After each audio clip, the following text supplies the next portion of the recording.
ECSI fans, you want to revolutionize your sports investing habits? Allow me to tell you about WagerWire. WagerWire is an app that helps you become a superior bettor by allowing you to sync all your sports books and track all your bets in one place. See your current action, your betting history, and stats. You could also sign up for sports books and collect bonus offers. Follow them at WagerWire on X, as it's the best account on the platform. Head to App Store or Play Store now and search WagerWire and download the app.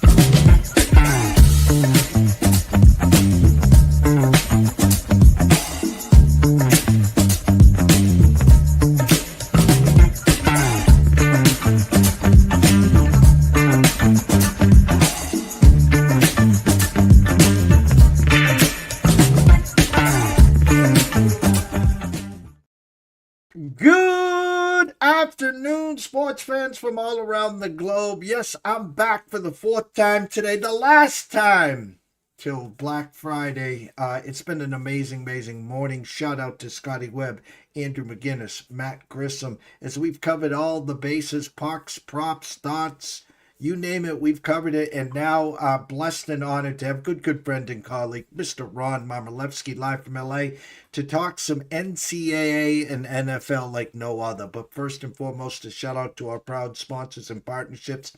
It's WagerWire. Head on over to Google Play, download that app. It is free. And of course, AtlantaSteaksAndSeafood.com. Terry Smith does it like no other. Steaks, seafood, chops, appetizers, wines. He's got it all. Let him set up your Christmas, whether it's for family, whether it's for friends, or whether it's for yourself. Treat yourself like I do. So without further ado, let's bring him in. Mr. Ron Marmolevsky. Good morning, Ron.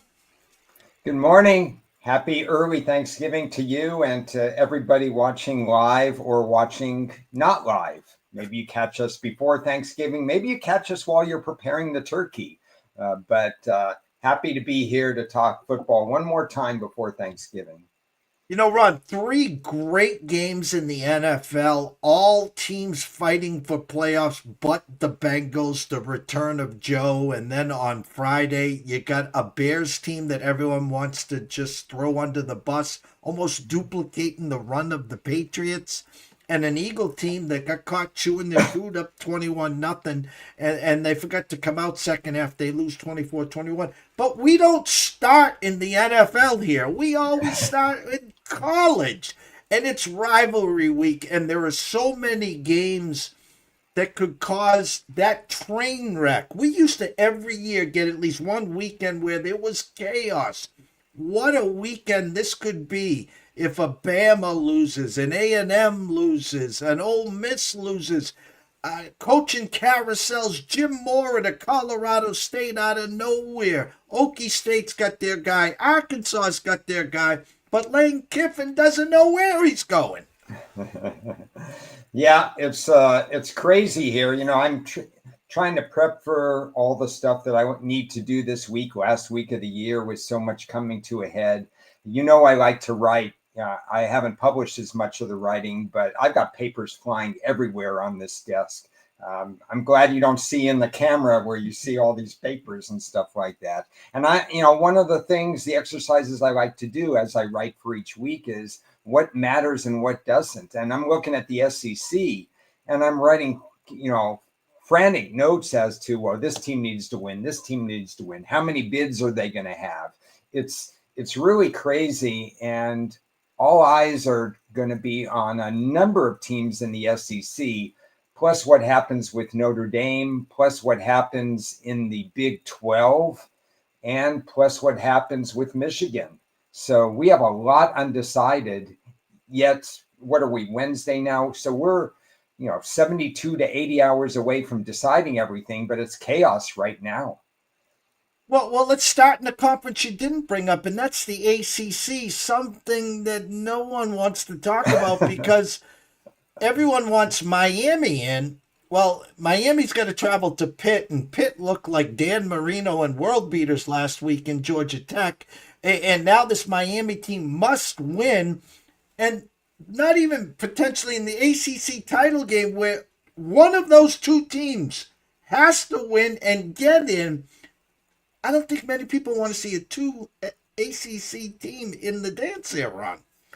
We had it last year. We saw two last year, but those teams were in the title game. If Miami's not in the title game, I vehemently disagree with people who think they should be in the 12-team playoff, because in this era of nil and roster turnover, it used to be 5 or 6 teams turned over the roster. Now 95 teams turn over the roster. What you look like week one is so different than now. Notre Dame went to Miami and lost by 3. And Notre Dame's roster, we know that so many people were picked up, especially defensively, from the by the NFL. Notre Dame's a completely different team now, and I think, well, first of all, I don't reward road losses as much as, let me say that again. I'm mixing up my words. Home wins are nice, but road wins are more important to me. Road losses are damaging to me. Home losses are more damaging to me. I've really messed that up. But basically, what I want to say is the fact that Notre Dame lost on the road isn't damaging to me week one when the roster was so different. They're completely different teams, and they played a tough schedule down there. I don't think does Miami have a signature win lately? I don't really know. I think a home loss to Louisville, it doesn't stand up. I don't have Miami in the picture. Notre Dame put up a 70 burger against Syracuse last week. They're cooking with Crisco. Their 2 losses opening week at Miami by a field goal, and then 2 weeks later, a 1-point loss to undefeated A&M. So again, this is a team that was in the title game last year. I think, in all due respect, they do deserve to be in, and they will be in there. Go to the Big House. A number that was high as 13.5, now down to a flat 10. The Ohio State defense against the Michigan offense. Both sides of this one. Michigan wins, and then they face Indiana in the Big Ten title game, and then they win, they're in? Or is a Michigan win against Ohio State loss? Don't forget Ohio State's blueprint last year to the championship. Lose to Michigan, don't get to the championship game, and then just look like world beaters that they were. They haven't lost since Michigan last year. Yeah, so I'm sorry to not be up on the complete scenario. If Michigan wins this game and Oregon beats Washington, does Oregon get in against Indiana? And so Michigan could win and sit out, and Michigan's record would be 10-2, I believe. 10-2. Is that true? Yeah. 10-2. Yeah. So, that's the team that no one wants to see win if you're in the SEC, because it's hard for me to fathom that this year the SEC would only get 3 bids like last year, and the Big Ten would get 4 bids. But I don't know how else you would do it unless you knocked out, you have to worry about BYU as well, but you'd have to knock out BYU or you'd have to knock out Notre Dame. So, under normal circumstances, there's a tough game for Ohio State because Michigan feels really confident. They're at home. They're going to try to play bully ball. They're going to try to ram the ball down Ohio State. We've seen higher scoring games than usual in the series when everything points to a low scoring game, and then it jumps up. The one area that really stands out for me for Ohio State is that they have the kicking advantage. Michigan's kicker is barely over 50%. So while I think this could be a close game, I know a lot of people, 95% of the players on Ohio State have never beaten Michigan, maybe even higher. I mean, I know because you can have extra years, somebody might have been there for 5 or 6 years, but most of these players have never tasted a win against Michigan. So I favor Ohio State close in this game, and maybe we won't have chaos, but if Michigan wins, that's going to throw it all into chaos. Before we jump over to the SEC, I need you to help me out here. I don't see it in Oregon this year. I don't. And I know the flash and flare with the Bo Nix era. I know what they've done in the past. I watched them against USC. I know they're highly ranked. They have a good defense. They have a decent offense.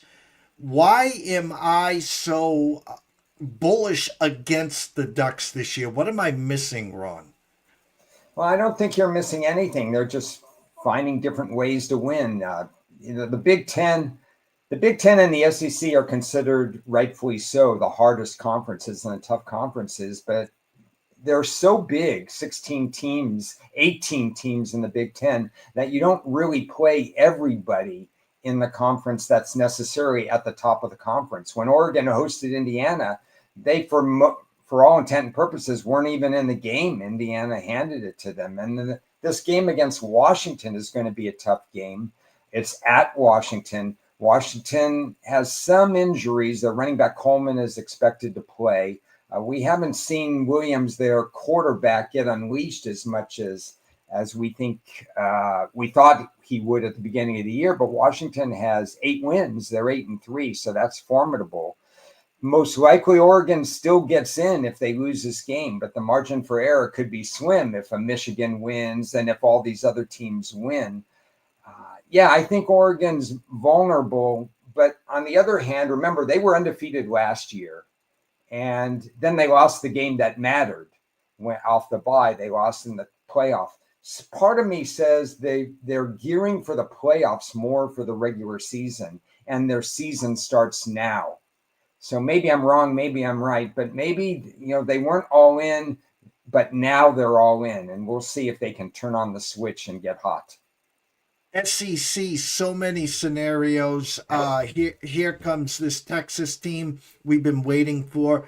2-point dogs against an undefeated A&M team that 2 weeks ago down 30-3 miraculously comes back second half 31-30. Everyone's waited for Cinderella and that slip and a fall. Not that if A&M loses they'd be out, but more if Texas wins. Now we got a Texas team that just beat an undefeated A&M team. They lost opening day at Ohio State. Oh, by the way, Georgia, they lose at Georgia. They got some signature losses. Here's the signature win. If they beat A&M, do they still have a pulse? I don't think so. I don't think 3 wins can get it done in that league. The 2 teams, I mean, I'm rooting for Vandy in a way, but the 2 teams without signature wins right now in the SEC are Vandy. They just don't have a signature win. It's too bad. I mean, their road losses to Alabama and Texas are more than acceptable, but without the signature win, they may be on the wrong side of the playoffs. And A&M doesn't have a signature win if you look at it. Not in the SEC anyway. They have the win against Notre Dame, but that was really early in the season. A&M's going to be in even if they lose, but I don't see a path for Texas because Alabama is most likely in, Georgia is in, Mississippi is a tough scenario. We could talk about that, and Oklahoma I think would still. Oklahoma lost to Texas, but I think the committee for both Oklahoma and for Texas Tech and for seeding purposes should understand that Oklahoma lost when their quarterback Mateer was barely able to play. Texas Tech lost without their starting quarterback in the lineup. So I think that carries some weight for Oklahoma, even though they lost to Texas. Well, I think I'm drinking the Kool-Aid. I saw this years and years ago. Auburn, Alabama. Alabama 6-point favorite. We know their offense is apples and oranges, home and away. Mirror images of both teams where you can't run on Auburn. Well, Alabama can't run anyways. Well, Auburn can't stop a nosebleed when it comes to passing, and here comes Ty Simpson.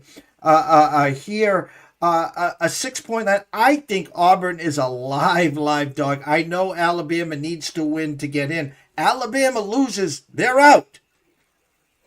Yeah, I think I had this game circled in August when I did all my writing and I handicapped each team. So I handicapped Alabama against Auburn, and then when I get to Auburn, I handicapped Auburn against Alabama. This was circled on my calendar saying I think Auburn wins this game in August. Now we're at the scenario where Auburn has an interim coach.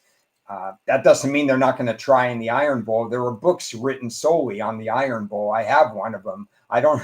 just to digress for a second, one of the books that was written, and you can open it from both sides. That's both sides have a cover. If you open it on one side, it's Alabama versus Auburn. If you flip it, if you open it, it's Auburn versus Alabama. It's a really good book. It's a fan based kind of book. It's very interesting.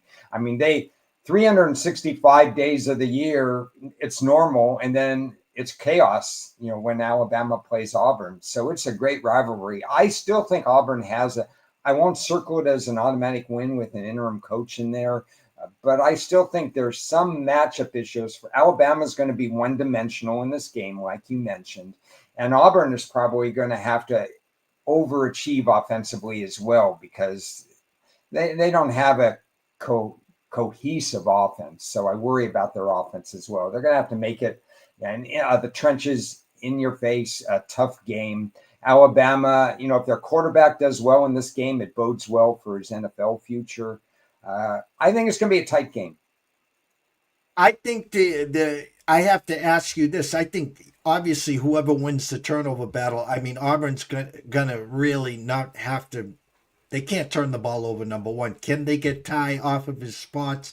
Can he turn the ball over a couple times? My question to you is: we know their secondary; they have a hard time stopping the pass. But the real big question, Ron, is the front seven of Auburn going to be able to put pressure and get in Ty's face? Yeah, I have a feeling with the weapons that Alabama has at the pass game, while it may look funny at times that there may be some pass pressure, we have seen in the past Alabama get sacked a lot. But on the other hand, I think there'll be splash pass plays that might be available for Alabama. And if they hit them, then they can win by a little bit of margin. If this game is close, I'm going to go back to special teams again. If this game is close, Alabama's kicker has not had the kind of year they envisioned for him. So this could be one of those games where he has to, unless the passing game is really clicking for Alabama, possible, it may be a game that Alabama needs to make a kick, and they haven't made that many this year. So when it counts, we'll see. But I'm a little worried about Alabama's kicking game. You talked about Vandy, no signature win, 3-point dogs in Tennessee. Tennessee absolutely stomped the field with Florida. They can't wait for that season to end. Here they are, 3-point home favorites against Vandy. A, surprise with the number, and B, I don't want to say a must win for Vandy and Diego here, but a win would go a long way here in Tennessee. Oh, it'd be a lot of fun to see them win this game in Tennessee. The number is not surprising to me. I set it at 3. That's not surprising. The thing I worry about most with Vanderbilt is their pass defense is, to be honest, it's below average, their pass defense. They've got away with a lot of ball control on offense, with an electric and dynamic quarterback, and with a stronger than expected run defense and a lot of heart. That team, plays like their head coach played at linebacker for Vanderbilt. They play with a lot of heart. But I think Tennessee has a chance to really throw for 300 plus yards in this game. So the question is, can Vanderbilt's not going to stop Tennessee's pass. The question is, can Vanderbilt either outscore them or hold them down in the red zone? Let them complete passes between the 20s, but stop them in the red zone. I think this is a tough assignment for Vandy, but the way they play, I would not put it past them to win this game. Well, we transition over to the NFL. I'm going to give you Sunday morning's headline. And there's one shocker in college football to flip this upside. Who would it be?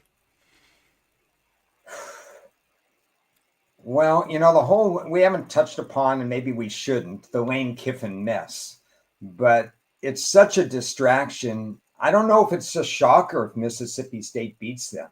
I mean, Mississippi State isn't the greatest defensive team, but they have better numbers than last year. They've been in games. They probably should have had their 6th win already. They're going to be all out to win this game. We saw what happened when Mississippi almost lost at home to Washington State in a cross-country game for Washington State. I don't know if that's a shocker, but it could happen. As far as a real shocker, I'd have to go back and see, and it probably wouldn't involve one of these teams that's heavily favored. So I guess I'd stick with them. Mississippi State certainly wouldn't surprise me if they beat Mississippi. Well, if you're rooting or investing on Ole Miss and you're not afraid of the distractions, wear the headphones like this because the cowbells will be loud in Mississippi State there. I like where your eyes are there. Definitely there.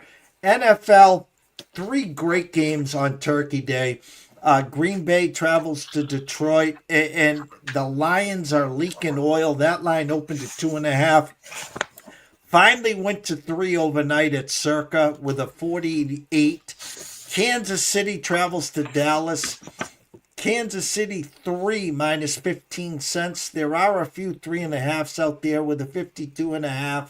And then the nightcap, the dessert, Cincinnati travels to Baltimore. This number was as high as 10.5, 11. Insert Joe Burrow. Now a flat 7. With a 51.5 or a 52, depending upon where you're shopping. First with the Lions. They lose, I think it was opening day in Lambeau Field. A team that caught fire, a team that has some injuries, a team that has the best running back in my eyes in the game, Jamar Gibbs, struggling right now. Green Bay Packers on the other side. I just like the Eagles. I don't know what team's going to show up. You just don't know.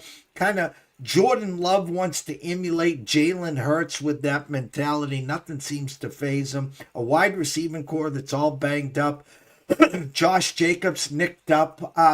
I think a real sense of urgency on the Lions side there. But what's your initial thoughts on this game? Yeah, I'm all over the place on this game because I could see it from both ways. I don't think both teams are firing on all cylinder. Jordan Levy's not firing on all cylinder offensively. The Lions occasionally have not protected Goff to the level that we're used to, and we know they're vulnerable at times in the secondary. You know, the big key in this game, does Jordan Love hit the big pass play, which will be available? Does he see the guy, and does the guy catch the ball? Because Green Bay's had some drops as well. So that's been a worry. Normally, if you beat a team twice, that gives you a significant edge. But because Green Bay has a tie on their resume, it's not about tiebreakers anymore. It's just about needing the game to win, because one of Green Bay, Detroit, Chicago, and San Francisco, one of those teams that will not make the playoffs. So every one of these games matter. The dog has done well in this game, so I wouldn't put it past Green Bay to go to Detroit and win. This is Green Bay's fourth game, I believe, in 17 days, if I recall correctly. So that's an issue too. There's a lot of moving parts in this game. I kind of tweeted out that this might be Shootout Thursday. This is one of 3 games. The NFL likes high-scoring games, and I think they put a few high-scoring games here. It could be last team that has the ball wins the game. This Kansas City Chiefs team almost got caught coming into Thursday's game 5-6, down 20-9 or 21-9. Here comes Mahomes, fourth quarter, hold my beer, find a way to beat the Colts in a must-win to get to 6-5. A Dallas team that we talked about in the intro, down 21-0 to the Eagles, come all the way back to win 24-21. Like I said, home and away, different teams. This Dallas team at home, hats off to Dak Prescott. He's been amazing at home. Defense has gotten better, especially against the run. The addition, Jerry Jones made a big mistake after the win in his press conference, giving all the accolades to George Pickens, and what a great bring it was for them. Well, it just cost you an extra 0 on that contract to keep him next year. We're waiting for the Chiefs team to wake up. They had their bye. They lose at Denver. They come home and beat the Colts. The winner of this game, odds to make the playoff goes up dramatically. The loser of this game is outside looking in. And I'll say this out loud. I think Dallas is playing with house money here, and the Chiefs here, they can't get out of their own way, Ron.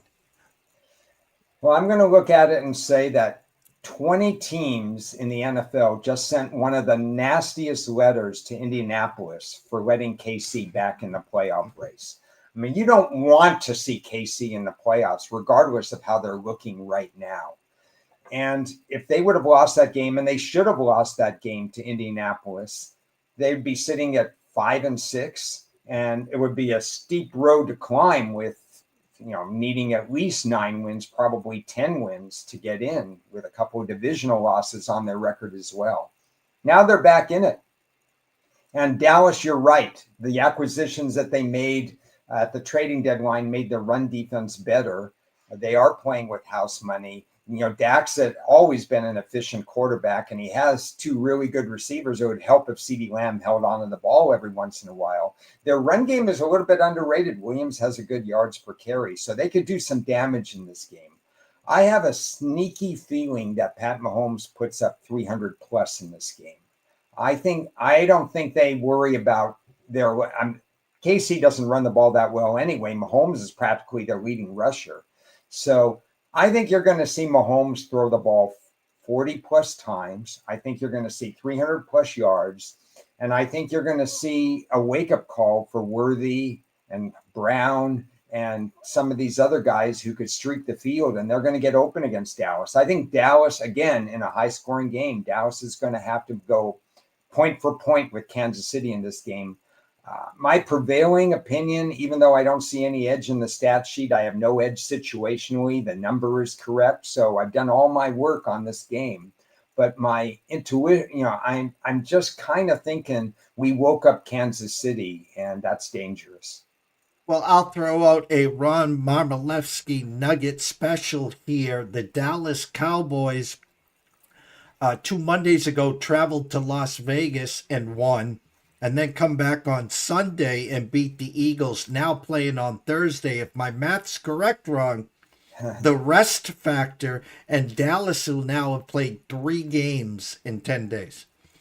Yeah, and that's not good. That's not a good look, but the NFL has done more and more of that over the years as they try to get these marquee teams. Dallas, they draw television audience. Kansas City, they'll play them any day of the week on NFL TV. They got the Friday games now. So it's creating a lot of unbalanced schedules. The good news for Dallas is they're used to Thanksgiving. They play every year. And in addition, they're off a win. If they're off a loss in a divisional game, that fatigue factor kind of gets in. But now I think it's false hopes, but at 5-1, they feel they're in the playoff chase. So I think their bodies are going to be okay with this. And the dessert game, Cincinnati, Baltimore. As I said, Baltimore as high as 10.5, 11. Insert Joe Burrow. A flat 7, I think by kickoff will be 6.5. I think a lot of people want to hold on to that ticket, the return of Cool Joe himself. Anyone been following us for a while here? About six weeks ago when the Ravens were in their Titanic sink, we gave out Ravens to win the division, plus 130. Ravens plus 160 to make the playoffs. At Circa right now, the Ravens are minus 450 to win the division. A game where the defense has gotten a lot stronger. Lamar is still not 100%. Their offense has been pathetic. 51.5. Another game that I think is going to be a shootout at the OK Corral. Yeah. First one to 28-30 wins this game, Ron. Yeah. Joe Burrow's back, and so now we have to figure out what should the power ratings be with Joe Burrow back, how healthy he is, and so on. Last I checked, you could correct me if I'm wrong, Joe Burrow doesn't play defense. I think he's the quarterback. So tell me anything good about Cincinnati's defense without Trey Hendrickson again, 31st in the league in sacks. Even with Trey Hendrickson on the field, they're not a good sacking team. They weren't even projected to be league average even with him in the lineup. They don't defend the pass well. You could say, okay, Cincinnati's defense, they look pretty good against New England. Did they really? I'm not so sure. They were at home against New England. They still allowed 26 points in that game. It's not like they did anything. Drake May had an off day. So I don't like Cincinnati's defense. And so I'm taking the position that the line is low because my power ratings won't support even a 4-point move with Joe Burrow back at quarterback. The one caveat to all this is that these teams know each other. Baltimore's won a lot of games hosting Cincinnati, but they haven't covered a lot of games. 1-2 in their last three. I think 7-13 in their last 20 at home. So it's not really been a great bet to take Baltimore and give the points, but I still think the line is low. Friday, Chicago travels to Philly. Philly flat 7 with a 44.5. I know the world's saying, wow, this Eagles team's going to be pissed off. Wow, were they caught chewing their food? And something I keep saying, no one wants to listen to me, so maybe you can help me out here. Everyone's talking about the Patriots. Winners of 8 in a row. First-year quarterback Vrabel. Second-year quarterback Drake May. The culture. Has anyone looked at what the Chicago Bears have done the last 8 games? Has anyone looked at their first-year head coach Ben Johnson, their second-year quarterback Caleb Williams? The fact of the matter is that they got a dynamic duo back there with Swift and Monagai. The fact is they got weapons on the outside with Adunze, with DJ Moore. Their defense is playing better. Oh, by the way, they're in first place in the division, but no one wants to talk about the Bears run. Yeah, they're long shots in their own division, even though they're winning the division. What night and day difference in head coaching? I mean, last year's coach couldn't get out of his own way. Matt Eberflus, they had 5 losses in a row that were gut-wrenching losses that were 3 of them could be blamed specifically on the head coach. So I knew going in, Chicago was better than their record of last year. Everybody knew that if they really looked at that. This year, with the change in culture, with an offensive-minded guy, they've really done as best as they could this season with Caleb Williams. I mean, there's still work to be done because he's not an accurate quarterback. He lacks a little bit of touch, but you can't expect everything to gel in his first year just after the off season is going to be really important for that. But Ben Johnson really knows offense, and they've got a lot of weapons. They've rebuilt the team in a very nice way, adding free agents to the offensive line, which is better than what they drafted. So they've done this the right way, but I would argue that they are not as good as their record. They're opportunistic. There's no question about that, plus 16 turnovers. But I think their defense is still rated below average. It's great that Swift has stayed healthy. I didn't think he could carry the load all 16, 17 games, and he's done a pretty good job there. So tough task against Philly in this particular case. And Philly has the number 1 pass defense by way of pass percentage. So my expectation for Caleb Williams in this game is that he will hit about 55%, which is not good in the NFL. So he's going to have to make every pass count, and he's going to have to rely on Philadelphia maybe sleeping again offensively, because I don't know what they did after 21-0 against Dallas. I mean, they went into a shell and said, that's it, we're done. The chemistry is off.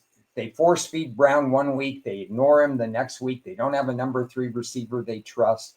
But I do think this is a get well spot for Barkley. As high as and as confident as Chicago is, dangerous spot for Chicago in this Friday game. Well, the Dodgers win the World Series. Some people love the thought process. Well, next man up, insert the Rams. Not putting them as the best show on turf, but the acquisition of Devontae Adams, uncoverable in the red zone. You can't stop this team in the red zone. Insert Matthew Stafford, 30 touchdowns, 2 picks. A running game, Kieran Williams, that doesn't get enough accolades when they need them. A defense second to none with Verse. Boy genius, McVay, hands down, in my eyes, the best team in the NFL right now, never mind the NFC. Oh, yeah. I mean, I had them rated number 1. This is the 3rd week running. I took some flack saying, are you sure they're number 1? They didn't look good against Seattle. But Seattle's a tough team. That was a tough matchup and stuff like that. They're number 1. Tell me what they do wrong. There's not one area on their team that they're not probably on a A to F scale, that they're not B- or higher in every area. Their offensive line does an incredible job protecting Stafford. They move the chains when they have to. They don't have the greatest yards per carry, but their running backs are efficient. They're ahead of the curve coaching wise with this 3 tight tight end set that they're using that other teams. Seattle matched up pretty good against them, but Tampa didn't match up. Most of the teams haven't adjusted to that. All these kids they drafted with the retirement of Aaron Donald are stepping up, so there's strength in numbers there. You mentioned Devontae Adams, and then they have Puka on the other side.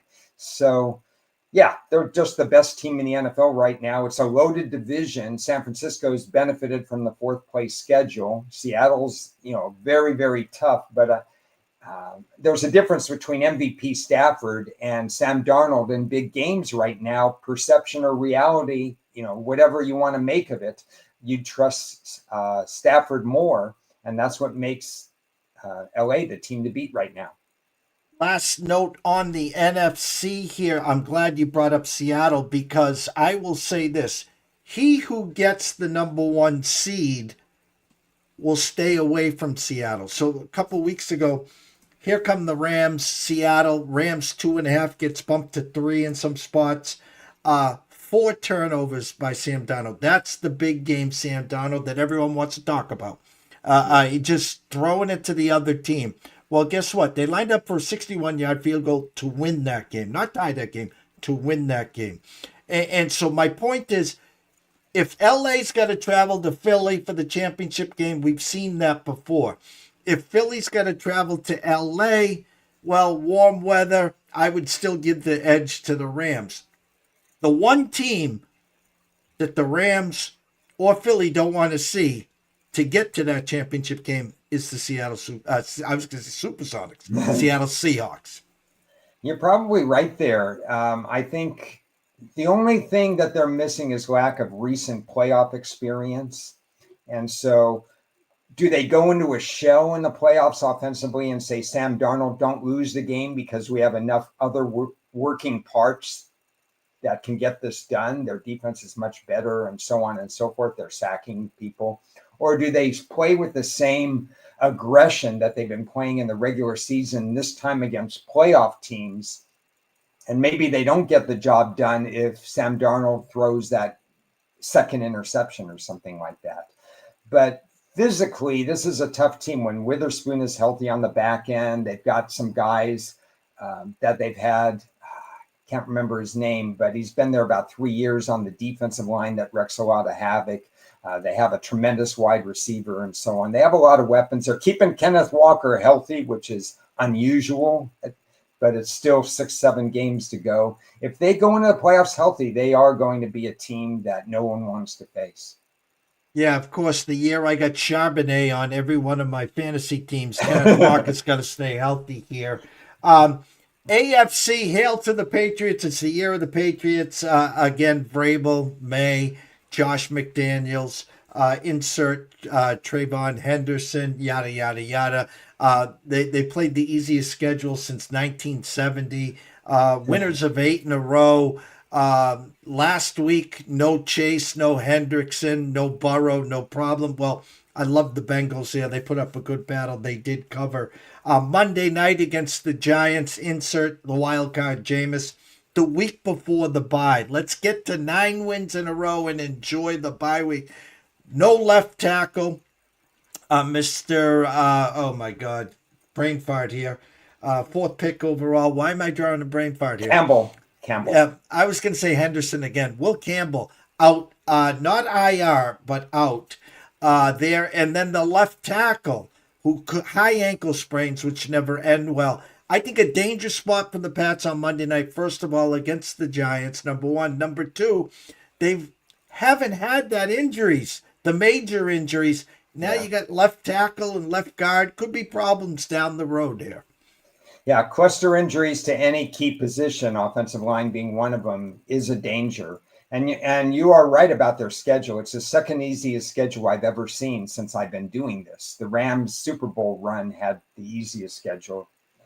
We're talking about the Kurt Warner days. So we're going a long way back, and they just haven't faced anybody. And they're not facing a great team here in the New York Giants. So this won't help hurt their lack of strength of schedule. I don't think it's a dangerous spot here because it's a standalone Monday night game. The New York Giants have had trouble in prime time historically. Do you trust an interim coach on a primetime game like this? I think New England is one of those teams, we've talked about it before. They force you to pass the ball because they're so intent on stopping the opposing team's run. And then they bait you into making some mistakes. I'm looking, their turnover ratio is only flat. It's even because Drake May has made some turnovers this year. But the Giants, they have a negative turnover ratio because they don't have the great shutdown defense that other teams have. So Drake May should have a good game here. If it is Jameis Winston, I haven't heard whether it's Dart or Winston for Monday night. Again, what I've been doing is riding the overs for Jameis Winston because he's not afraid to throw it downfield. Dart is more of one of those RPO running guys, look for the run, do different things, and so on. I think Jameis opens up the pass game and opens up the possibility of a turnover more.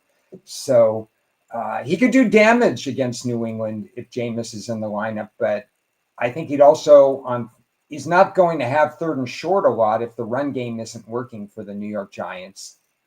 So that means he's going to throw into coverages a little bit more. I think New England takes care of business here one way or another. We'll see. AFC, Patriots on top. Colts lose last week. The one team that's been chewing their food, I think, all year, and there was some regression. I don't know offensively what Sean Payton's been thinking with Bo Nix, but there's the, the Denver Broncos, a team I think that if gets the number one seed, they're not the best team in the AFC, but they'll be one damn place hard to win in Denver come January. My thoughts, though, are, again, it's upside down. What does Kansas City do? The Ravens are moving forward. Do they finally get better offensively? Chargers banged up. Left tackle, right tackle. As you said in the NFC, odd man out. AFC, here comes Houston. 3 wins in a row with David Mills without CJ Stroud. Their defense is second to none. Jacksonville hangs on, beats Arizona. Thoughts on the dynamics and the makeup right now of the AFC? Fascinating, isn't it?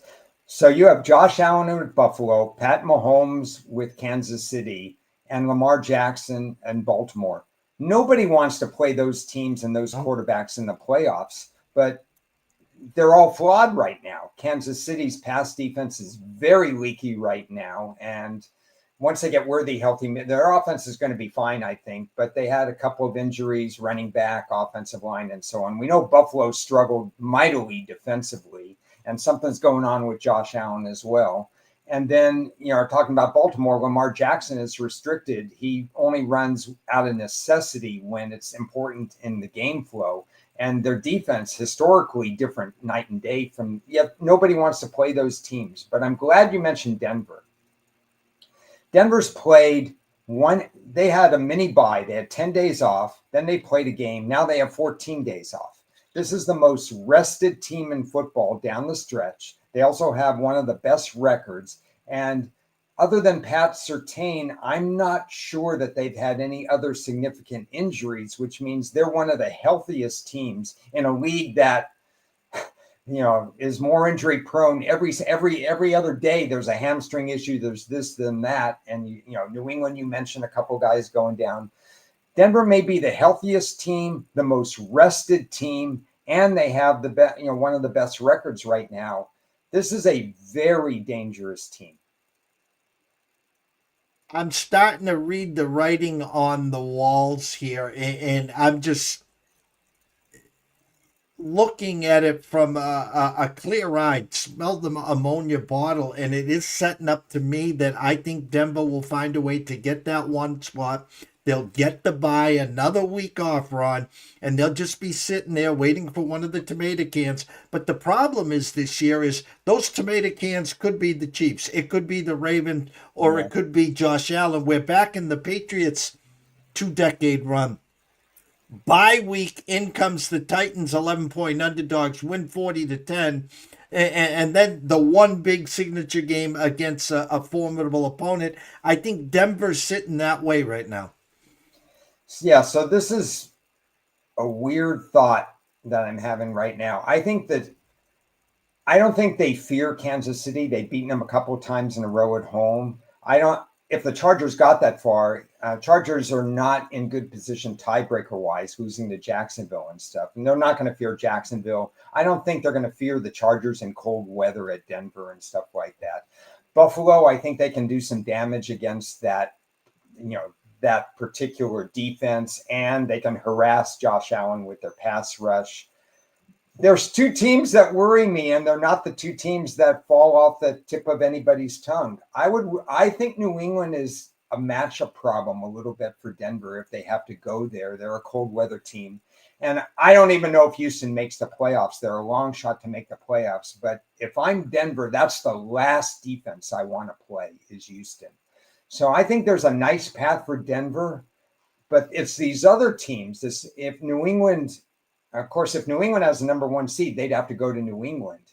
But I think that New England Denver is more of a toss-up, and I don't think Denver matches up that well against Houston, and that's a possible game in the wild card or another matchup.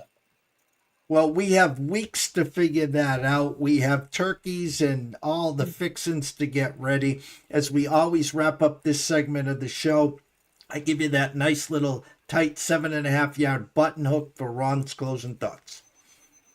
Well, I just want to wish everybody happy Thanksgiving, happy, healthy Thanksgiving, celebrate with the family, have a little football on in the background and stuff like that. But, just enjoy everything that's about this weekend. Football every day, meaningful football every day, and family and stuff like that. So everybody enjoy that. I know a lot of people watch this on X and they watch it afterwards on YouTube, but maybe next week come back and watch on YouTube live so that we can get some comments going. I like the flow when we get questions and comments. So everybody who's watching on X, mark your calendars and next Thursday probably and watch on YouTube and offer up your questions because I love the back and forth. Well, we can't wait, of course. Dark Day tomorrow, as you said. Enjoy Thanksgiving. Enjoy the festivities. There will be some NFL games. Get ready for Friday, another NFL game. Some rivalry weekend on Friday and Saturday in college football. Ron, lastly, where can they find all your work? Mostly I will be tweeting on Sundays about every game. Throw a few props up there. I mean, my prop record has been pretty good, about 59%. I have reverse jinx going on because the props that I give out on X are like 90%. I'm saying, well, maybe I should just play the ones on X. So follow me on X, watch me on Sunday. And then Chris and I, usually Wednesdays, 12 o'clock, we just brainstorm out loud what's going on. Ted, my longtime friend, Ted Sobel, joins us. His show, The Inside Blitz, we've turned it over to him with interviews and with more NFL talk. But you and I get to talk college, and every once in a while I get to talk college with other people on Friday night spaces and stuff like that. But I don't get to talk about college enough. Go follow him on X at Ron Ace Sports. Of course, check out his podcast schedule, second to none.